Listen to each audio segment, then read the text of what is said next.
নিচের ফাংশনগুলোর গুরুমান ও লঘুমান বের করো। প্রশ্নটা তোলো। প্রথম কাজ কি এই বলো, প্রথম কাজ কি? এই যে দেখো স্টেপটা দেখো, সবার প্রথম কাজ এই যে এটা, প্রথম অন্তর 0 ধরতে হবে। আগে 0 ধরে দেখতে হবে x এর মান আসে কিনা।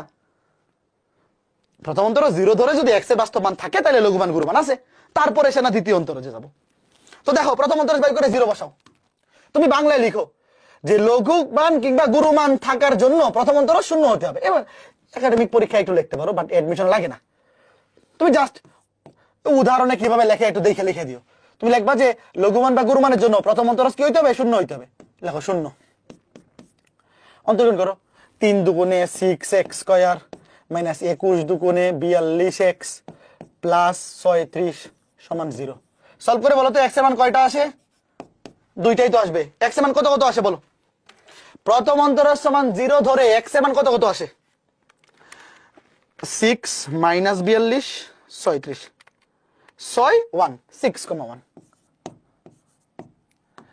তার মানে আমরা বুঝতেছি এখানে ক্রিটিক্যাল পয়েন্ট আছে।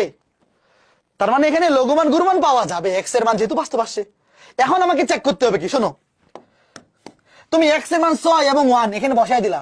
ধরো একবার x এর জায়গায় 6 বসালে একটা মান আসবে, একবার 1 বসালে একটা মান আসবে। তো তুমি কি এই দুইটা মানের মধ্যে ভ্যালু দেখে বলতে পারবা কোনটা সর্বোচ্চ মান কোনটা সর্বনিম্ন মান? লঘুমান গুরুমান কি এই কাজ করা যাবে বলো? মানে এটা যদি নরমাল কোন একটা ফাংশন হইতো, যে আমরা এখন অন্তরীকরণ পড়ি নাই, তোমাকে যে আমি বলতাম যে x এর মান কোনটার জন্য সর্বোচ্চ মান পাওয়া যাবে কোনটার জন্য সর্বনিম্ন মান, তুমি কি করতা? x এর মান একবার এখানে 1 বসাই দিতা, দেখতে এটার মান কত আসে। x এর মান এখানে 6 বসাই দিতা, দেখতে কত আসে। যেটার মান বেশি সেটা সর্বোচ্চ মান, যেটার মান কম সেটা সর্বনিম্ন মান।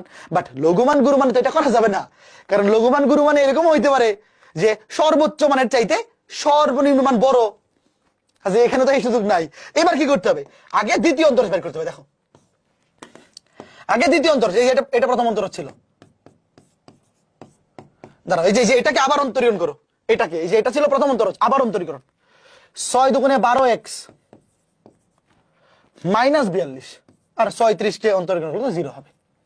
এইবার দেখো এই যে দ্বিতীয় অন্তরজ, এই দুইটা বিন্দুতে চেক করতে হবে। দাঁড়াও, সুতরাং f ডাবল প্রাইম x এর জায়গায় একবার বসাও 6, কত হয়? 6 12 72, 72 থেকে 42 গেলে 30, গ্রেটার দেন 0। তাইলে বলো x এর মান 6 এর জন্য কি পাবো? লঘুমান নাকি গুরুমান? দেখো এই যে গ্রেটার দেন 0, বলো কি পাবো? এটা গ্রেটার দেন 0 কিন্তু লঘুমান, সুতরাং লঘুমান বিদ্যমান। বা এবার বাংলা লিখো, একদম পুরো লিখে দিই। দাঁড়াও একেবারে বাংলা ভাষায় লিখে দিই। সুতরাং x = 6 বিন্দুতে লঘুমান বিদ্যমান, লঘুমান বিদ্যমান। তো লঘুমান কত হবে? সুতরাং লঘুমান, সুতরাং লঘুমান বসাই দাও তো। এই যে এখানে লঘুমানটা কি হবে? লঘুমান লাস্টে যখন তুমি লঘুমান কিংবা গুরুমান বের করবা সেটা কিন্তু মেইন ফাংশন। এখানে 6 বসাও, এই পুরোটাতে 6 বসে বলো তো কত আসে একটু বসো, বলো। এইগুলা ক্যালকুলেশন দেখাইতে হবে না, এগুলা ক্যালকুলেশন দেখাইতে হবে না, ঠিক লিখে বলো, একটু বলো ক্যালকুলেটর বসে বলো কত আসে। এই সমস্ত ক্যালকুলেশন ভাই পরীক্ষা হলে দেখানোর দরকার নাই। তুমি বলবা সুতরাং x = 6 এই বিন্দুতে লঘুমান বিদ্যমান, তাইলে লঘুমানটা কত আসে? এই যে এখানে x এর জায়গায় 6 বসাও, কত আসছে? -128। তাহলে লঘুমান বাইর করা শেষ। এইবার লেখো x = 1, এই যে দ্বিতীয় অন্তরে যে বসাইতে হবে কিন্তু। এখন লেখো f ডাবল প্রাইম 1, এই যে x = 1 এর জন্য এখানে বসাও। তাহলে 12 একে 12 -30 মানে -42 মানে -30 লেস দেন 0, এটা লেস দেন 0।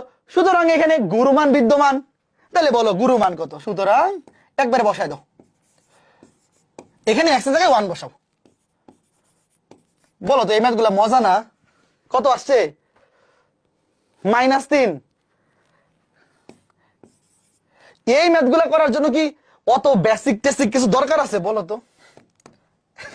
যে খালি এই দুইটা এই জিনিসটা যে খালি এতটুকু জিনিস মুখস্থ করে ধরো সে কিছুই বুঝে না, এতটুকু জিনিস মুখস্থ করে ম্যাথ করে চলে আসা যাবে না? শেষ। একটু ভালো মতো দেখো তো কে কে বুঝছো আসলে। এরকম ম্যাথ কিন্তু পরীক্ষায় আসবেই, একটু দেখো।